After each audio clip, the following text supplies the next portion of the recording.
Congratulations, everyone. I know class 10th results are out, and this is the time of excitement. But this is also the time when you decide your career move. And thinking about your future career is exciting as well as daunting.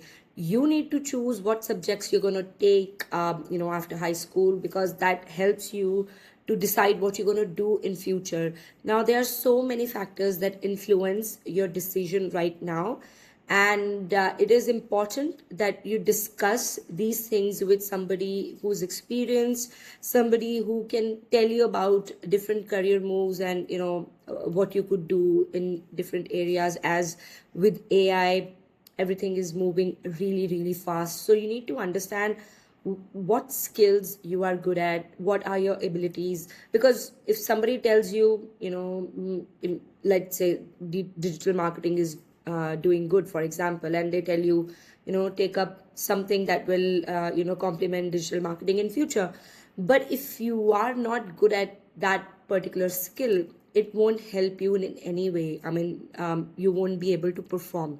So something, there are factors, we are going to talk about those factors that you should consider before choosing any stream, before choosing arts, before choosing commerce with maths, or before choosing science.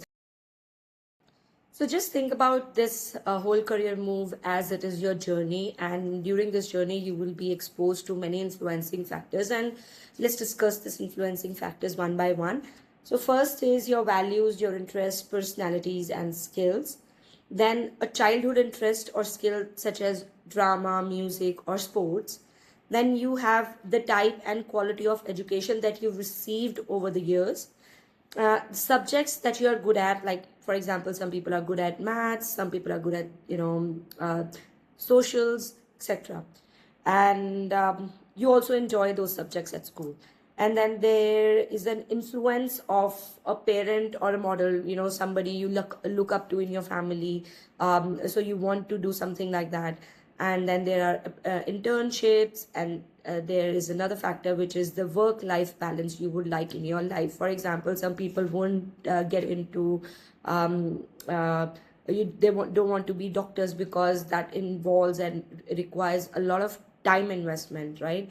Deciding whether to attend colleges, and what's your GPA at this level, your high school grades, your future financial goals, and most importantly, where you live now, and are you okay to move? Are you okay to go to another city or another country? What career requires a lot of hard work and dedication, and your after school jobs, etc., but with the desire to challenge yourself.